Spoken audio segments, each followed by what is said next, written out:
Ayan no, this is the energy of good luck, good fortune, swerte. Swerte din kayo guys actually sa relationship mga kapiksi, no? So, di ba sabi nga natin guys, kailangan dito ng tiwala, no? So, kailangan ng tiwala sa relationship. And for some of you, meron kayo yan, visible yan sa inyong relationship. Kaya talagang masasabi nyo na swerte kayo sa relationship mga kapiksi.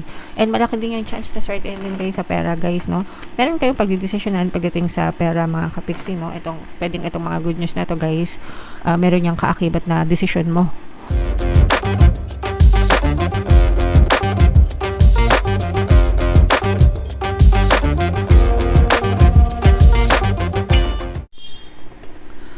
Hello guys, hello Virgo, welcome back to Pinoy Pixie tayo. Ang pamagat ng episode natin for tonight is first half kapalaran ngayong March 1 to 15 guys para sa Virgo, Sun, Moon, Rising Sign, and Venus.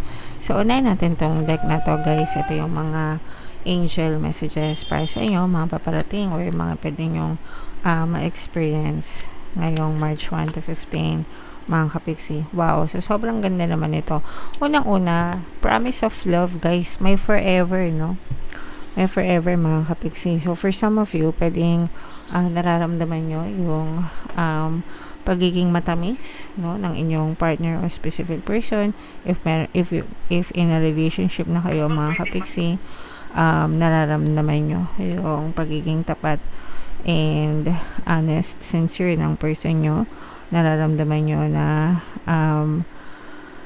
tawag dito, tinutupad ng person mo yung mga pinangako niya. Very affectionate mga kapiksi, no? Simula nung nagkita kayo, simula nung una kayong nagkakilala. Kumbaga lahat ng pangako ng pag-ibig ginagawa niya para sa inyo, para maging masaya ka and maging masaya yung inyong relationship. So pinapaliguan ka ng pagmamahal ng person mo. Alright? And eto naman guys, maganda kasi ibig sabihin you are financially well off. Nakakaluwag-luwag kayo sa kaperahan mga kapiksi. And nabibili nyo kung ano yung mga bagay na gusto nyong bilhin or maluwag. No, maluwag kayo sa pera, na anytime na may gusto kayong gawin or bilhin sa mga material na bagay, may makukuhanan at makukuhanan kayo. Kumaga parang hindi kayo hirap maglabas ng pera kasi meron kayong mapagkukunan. Okay? Alright. And yung iba naman guys, ito talaga mga literal na pinag-ipunan, no? Yung pinag-ipunan nyo, makabili ng kotse, makabili ng bahay, or kahit hindi naman masyadong mga malalaking bagay. Kahit yung mga simpleng gadget, simpleng cellphone, ganyan, or whatever, na matagal nyo nang pinag-iipunan. So, eventually, guys, ito na, parang nabibili nyo na siya or mabibili nyo na siya. Konting kembot na lang, mga kapiksi. Okay? And ito naman, guys, ay gift of friendship. No? So, maganda yung relationship nyo, hindi lang sa romantic love but even sa mga platonic na relationship, sa mga friends nyo, sa mga neighbors nyo, sa community nyo guys, no? You feel so connected and feeling mo marami kang kakampi sa buhay, hindi ka nag-iisa kapiksi. Alright? Okay, so yeah, i-mind nyo na yan guys sa comment section and comment down below if naka-resonate kayo dyan sa mga messages na yan guys. So, ito naman yung ating love life guys, no? Mga emosyon to sa relationship. Pwedeng nararamdaman mo, nararamdaman nila. Pwedeng nararamdaman nyo parehas sa relationship guys. So, ito, nakikita natin, ito guys, this is more on LDR type na relationship, no? Kasi yung iba sa inyo, feeling nyo nag-iisa kayo, malayo kayo sa karelasyon nyo mga kapiksi and wala naman kayong magawa, no? Kasi pwedeng trap nga kayo sa sitwasyon. This is common sa mga LDR. Kumbaga, kapag nasa malayo, syempre trap siya dun sa trabaho niya, trap siya dun sa physical location niya kasi kailangan niya magtrabaho. Kaya nalulungkot kayo parehas ng person mo, nalulungkot kasi magkalayo, but nandun yung tiwala. no? Nandun yung tiwala sa isa't isa, na kahit magkalayo kayo, kahit hindi kayo nagkikita, kahit malayo yung distansya nyo, nandun pa rin yung tiwala, nandun pa rin yung pagmamahal, nandun pa rin yung respeto sa isa't isa, mga kapiksi. So may mga LDR talaga guys na nagwo-work, no? Kung gugustuhin lang talaga, kung matibay yung pagmamahal sa isa't isa, matibay yung tiwala sa isa't isa, mga kapiksi. Although may mga failures din na mga LDR, pero marami rin namang nagtatagumpay. Nasa sa inyo na lang yan guys, okay? So meron tayong sa mga kapiksi natin na naka-resonate, and kung LDR kayo guys, meron tayong subliminal for LDR dito guys, no? Or pwede nyo rin isa-isahin yung pabalisa, pampamiss, at saka pampakontak, syempre guys, no? Para kahit na magkalayo kayo, talagang iniisip-isip ka ng person mo, palagi kanyang namimiss, and palagi kanyang tatawagan, kasi communication yung pinakasusi nyo sa relationship, dahil nga magkalayo kayo guys, okay?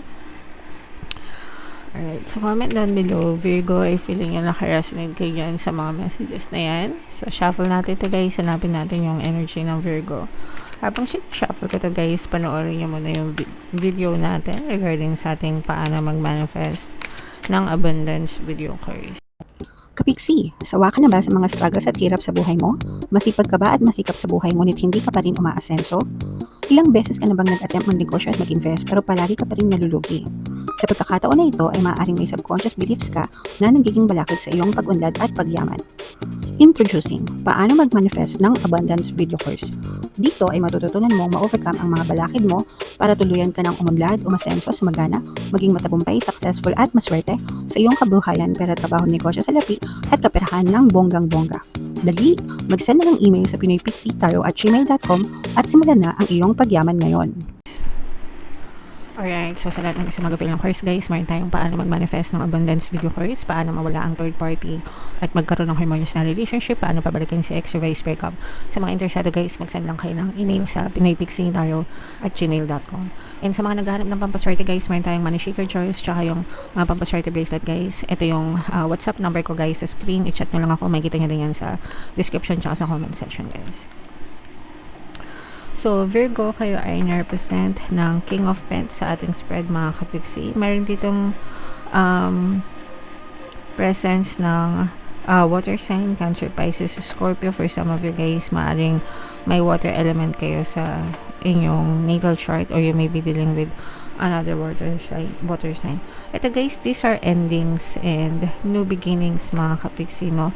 So may mga good news na paparating sa inyo, may mga magagandang balita, especially sa pera guys. If meron kayo mga naging problema sa pera, or nagkaroon kayo ng mga financial troubles, financial problems guys, may mga good news na dadating sa inyo sa kaperahan. Tapos yung mga good news na yun guys, yun yung maaaring maging sagot sa mga money problems nyo, and so that parang conclusion nun is mag-e-end yung mga money problems nyo guys, or mga problema nyo sa pera, and magsisimula naman kayo ng panibagong chapter, no, na chapter ng pagbangon, mga kapiksi.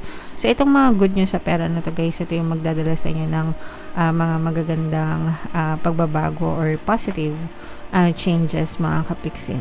So wag nyo guys, wag nyo i-take for granted yung mga solusyon na dumadating sa inyo, yung mga opportunity guys. Kasi ibig sabihin, tinutulungan kayo na universe, no? Para masolusyonan yung mga problema nyo. And nakikita naman natin dito na parang this time, mas magiging responsible na kayo sa pag-handle ng pera, sa pag-handle ng finances nyo, tamang pagbabudget, para hindi na kayo ulit maka-experience ng money problems guys, okay? So, mas nagiging mature kayo. Nakikita natin yung maturity, mas hindi naman sa mas mahigpit sa pera, pero mas marunong mag-handle ng pera guys, no? And parang nabubuhayan ulit kayo ng loob, mga kapiksi, lalo na kung galing talaga kayo sa mga money problems guys. So magtutuloy-tuloy na yan guys, yung magandang takbo ng kaperahan nyo. So again, sabi ko nga, these are endings and new beginnings. So yung mga new beginnings na yun guys, wag nyong sayangan. Para hindi talaga, para maging ma-okay na yung inyong yung takbo ng kabuhayan nyo. Ayan no, this is the energy of good luck, good fortune, swerte. Swerte din kayo guys actually sa relationship mga kapiksi, no? So, di ba sabi nga natin, guys, kailangan dito ng tiwala, no? So, kailangan ng tiwala sa relationship. And for some of you, meron kayo yan, visible yan sa inyong relationship. Kaya talagang masasabi nyo na swerte kayo sa relationship, mga kapiksi. And malaki din yung chance na swerte din kayo sa pera, guys, no? Meron kayong pagdidesisyonan pagdating sa pera, mga kapiksi, no? Pwedeng itong mga good news na to, guys. Meron yung kaakibat na desisyon mo. And kung ano man yung maging desisyon mo, maaari kang swertehin dyan, guys. Magdadala yan ng mga positibong pagbabago. So, kung meron kayong kailangan pagdesisyonan, guys, just tell yourself, everything is always working out in my favor. Okay? Para talaga maging pabor sa inyo yung mga sitwasyon. Para maging pabor sa inyo kahit ano pa maging desisyon nyo sa buhay, especially pagdating sa kaperahan. Pero nakikita talaga natin dito na magsisimulang magbago yung takbo ng swerte sa inyo. So, swertehin din kayo sa pera, guys. And magpahinga din kayo, guys, no? Actually, yung iba sa inyo, sabi ko nga parang mas ginaganahan kayo ngayon. Kasi nga nagkakaroon na ng solusyon yung mga problema nyo. So, mas ganado kayo magtrabaho, or magnegosyo, or kung ano man yung source of income nyo. Pero, syempre, guys, kailangan, wag rin kayo tawag dito, abusuhin, no? Kung wag nyo rin abusuhin yung katawan nyo, make sure na nagpapahinga pa rin kayo, mga kapiksi. Okay? Aanhin nyo pa ang damo kung patay na ang kabayo, di ba? Aanhin nyo pa yung madaming pera kung yung kalusugan nyo naman ay nagsasuffer. Okay? So, pahinga din pag may time, guys. Alright? So, yeah. Comment down below, guys. Ito, i-mail mo nyo na yung swerte sa pera, swerte sa pag-ibig, guys. Parehas, swerte kayo ngayong season na to. So, i-mail mo nyo na yan sa comment section, Virgo. Ito yung ating 2026 kapalaran, guys. Ito may ating success stories ng paano mag-manifest ng abundance video course. Panoorin nyo itong video natin, guys, about money shaker jars. Thank you for liking, sharing, and subscribing. See you next time. I love you all. Have a nice day. Bye-bye.